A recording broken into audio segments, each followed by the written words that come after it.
Well, the idea for the book came around back in 2012, something like that. I'd started working on a school's festival about games and about British games and games in Sheffield in particular. And through trying to get kids excited about working with Sheffield, I'd got involved with quite a lot of the old guard of the Sheffield games industry.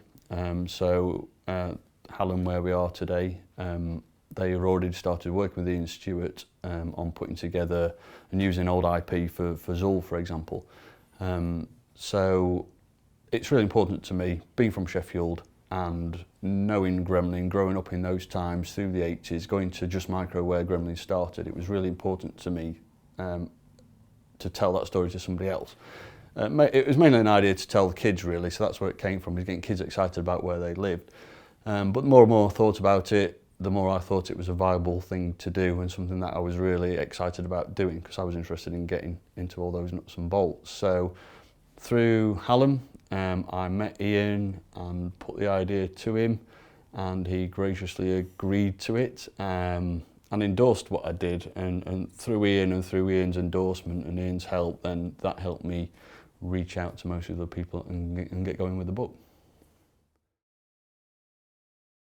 Well, I mean, the starting point was Ian for the book. I didn't want to do anything without Ian's endorsement and Ian backing what I did. He'd been really gracious in helping me with the Games Britannia Festival, and obviously it was the right thing to do to approach Ian and go from there. So Ian got me into contact with most of the Gremlins, gave me lists of where to start. He had a few emails, but again, really it was getting into the usual social media things, you know, getting into LinkedIn, Twitter. Jake at Sheffield Hallam, again, I'd known through running the festival, still had a lot of contact with a lot of the older Gremlins. And quite a lot of them are still around, you know. Tony Crowther's still in Sheffield, and Pete Harrap, who did Monty Mole, is still in Sheffield. So we went from there, really. So yeah, a lot of LinkedIn messages, a lot of tweets, a lot of trailing, believe it or not, old game boards, so Commodore forums that people still talk about games, still have a lot of the developers still hanging around there from the 80s. So, you know, that's quite an interesting thing that, you know, somebody's talking about a game. Anthony Clark, for example, who now in Sydney, who developed Zargon Wars in 1984.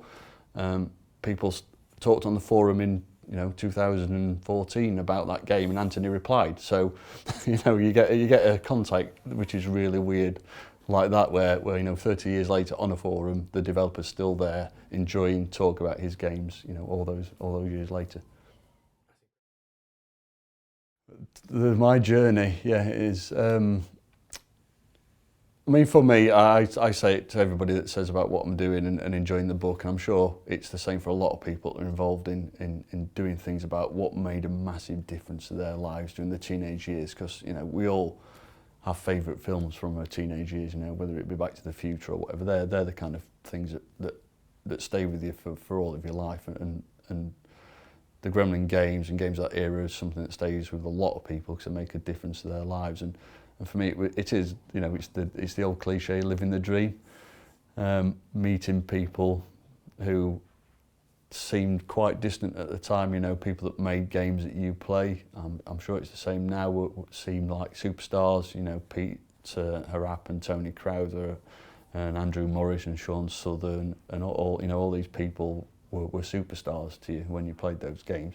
And so getting to meet these people and finding out just how really nice all of them are has been great. So yeah, I've got to meet so many great people, so many people who I admire, so many people who I've, you know, who really were heroes to me through doing the book, and that's been, you know, a great honour really in doing that. I'm really pleased that I've been able to talk to these people and put their story down, and I can call Ian Stewart, who, you know, who's founder of Gremlin and who's one of the nicest people I've ever met, and such a humble man, as one of my friends, and I can email him whenever I like and ask him, you know, not to borrow any money, but you know, to meet and have a coffee, and that's just an amazing thing to be able to do at this point, especially, you know, my 14-year-old self would have told them back then they wouldn't have believed it. So yeah, that's something really great to come out of this.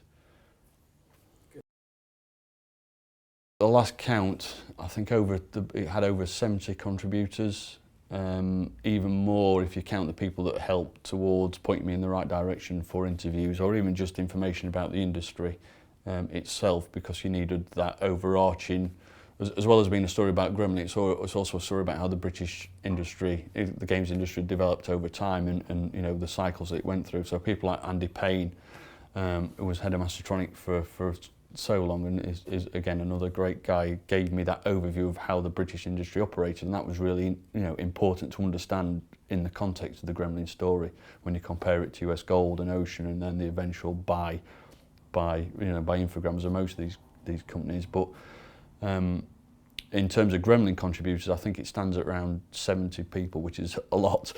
So there's been a lot of interviews, a lot of time, but some, you know, I've been able to get loads of people that have never spoken before about their side of the story. Kevin Norburn, who was one of the co-founders with Ian of Just Micro and Gremlin, he's never spoken about Gremlin before in an interview ever. Kevin also founded Core Design, which went on to develop Lara Croft, you know, Tomb Raider. He's never spoken about that either. That's in the book.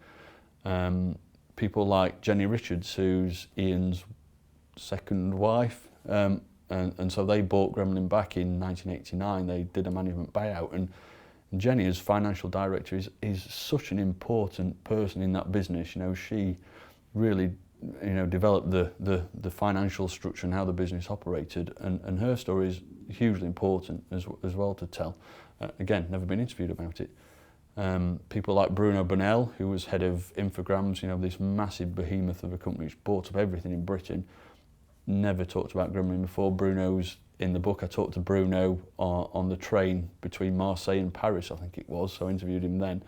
He was going to do the French version of The Apprentice, so he's the French version of Alan Sugar now, but he was head of Infogrames and then Atari, and Bruno was really, really candid. And I think in terms of where the British industry went, so Infogrames came in and bought, you know, Ocean, and then shut it down, and then also bought Gremlin, and eventually Gremlin closed. But his side of that story is one that's not really out there, and those decisions that he made, and the Gremlin story between then, you know, Bruno was really, really candid, and I think a lot of Gremlins that worked and you know, worked under Infogrames would be really interested to hear that story. And yeah, it's a great read. But again, you know, we've so many contributors, and we've tried to pull it all together. I give a shout out to Mark Green, who was the editor, who's done such an amazing job in bringing all these streams of storyline together in the book, and helping me get them together in some coherent way. So really, what you're getting, you know, in generally you get one side of the story. You know, a magazine article will run with one interview. What the book tries to do is get all the protagonists in the same room at the same time. You know, get them talking about what happened, and keep these threads going. So yeah, it was a challenge, but I think with the exhaustive list that the book has, I think it will give that definitive account of most of what happened at the time. My favourite spreads in the book. There's a lot.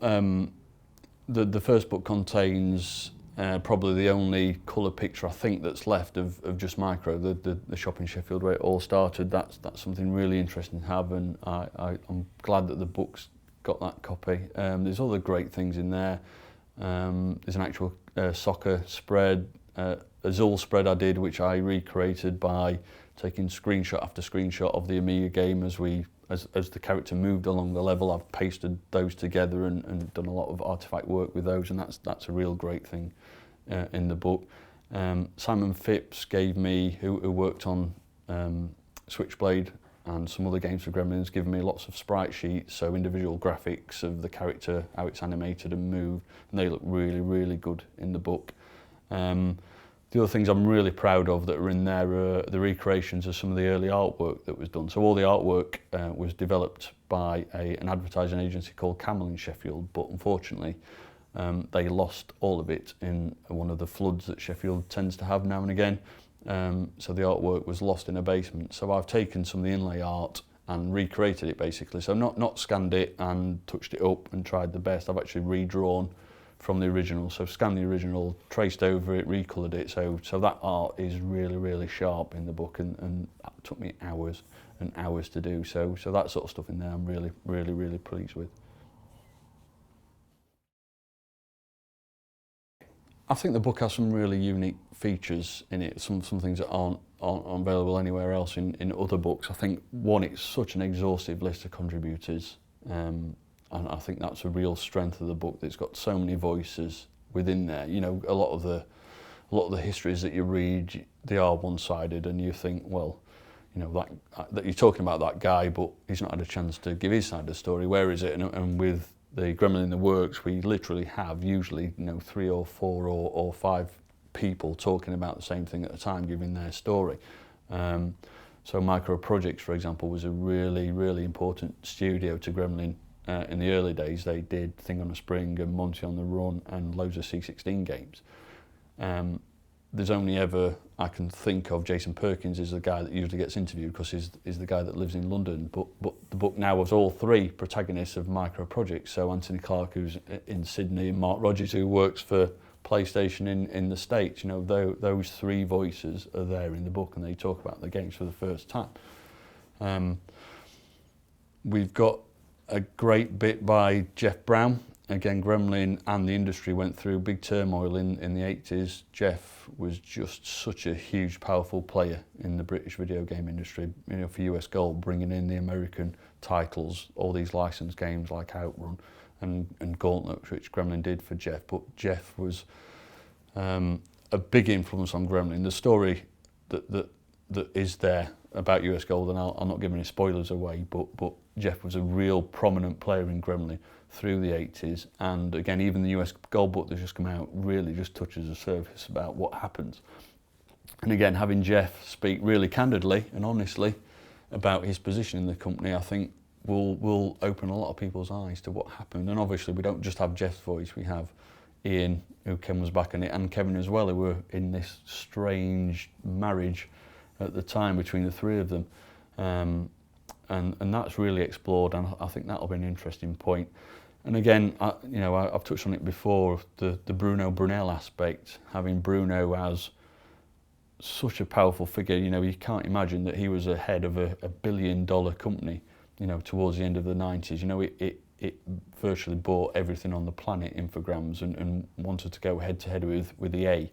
You know, what did he do? You know, what decisions did he make, and why did he buy Gremlin, and what ideas did he have for Gremlin, and why did he shut things down? All those kind of things are real great reads that you just can't get out there. You know, do a search for Bruno Bonnell and Gremlin on the internet, and it will bring nothing. You know, he's never spoke about it before, and for the book to have those sort of exclusives, and then give the other side, obviously Carl Cavers and James North Hearn, who were the guys at Gremlin who had to deal with Infogrames, having their side of the story to what the French were doing is, you know, it's a great read really, and I think they're the strength of the book, as well as having loads and loads of devs. You know, loads of people who've never talked about their role in the company. You know, Sarah Bennett, who worked on localization, you know, real important part of a company who were you know, turning, you know, PlayStation made the industry global. You couldn't just make a game that would sell in Britain, you had to make a game that would sell in the States, you had to make a game that would sell in the Far East or in Australia.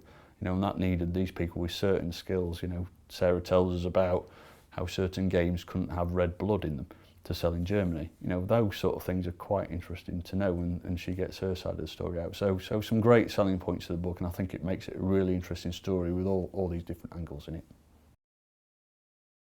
So I had a problem when we finished the book. It was 700 pages long, so we had a problem to decide just how we were going to present this. I think anybody that works in print or has had something, you know, try and print something that's 700 pages big, it just presents so many problems.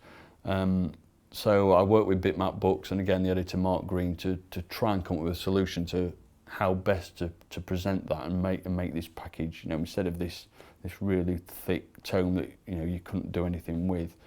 How could we present that in a nice way? So Bitmap Books came up with a great idea of splitting it down into 2 volumes, which when we looked at the the layout of the book and how the book was structured, we could do that. So we've split into 2 volumes. The first looks at Gremlin through the 80s, so it goes between 83 and 89.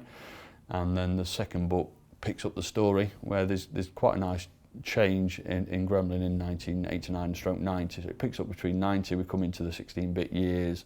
That goes all the way through to, we've basically carried on the story to after Gremlin shut down. So we've followed the protagonists through setting up their own businesses, what have they done since.